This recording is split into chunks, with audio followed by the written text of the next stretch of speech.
যাদের বাড়িতে সারাক্ষণ অশান্তি লেগে আছে, সারাক্ষণ কিচির মিচির ঝগড়াঝাটি লেগেই আছে, হয়তো কোনো ছোটোখাটো কারণে সারাক্ষণ নিজের আত্মীয় স্বজন বা নিজের পরম আত্মীয়র সাথে অশান্তি লেগে আছে, তাদের বাড়িতে একটা জিনিস তোমরা লক্ষ্য করে দেখবে, তোমাদের বাড়ির কোনো না কোনো জলের কল কিন্তু প্যাচটা হালকা হলেও ঢিলে বা কাটা আছে, যাতে সারাক্ষণ বাথরুমে জল পড়ছে টপ টপ টপ টপ করে।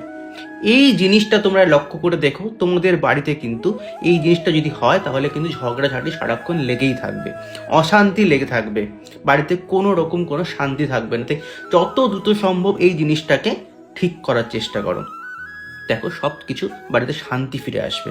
যদি ভিডিওটা ভালো লেগে থাকে অবশ্যই একটা লাইক করে দিও, কমেন্ট করে জানিও যে এই জিনিসটা তোমাদের বাড়িতে হচ্ছে কিনা, আর ভালো লাগলে অবশ্যই আমাকে ফলো করে দিও।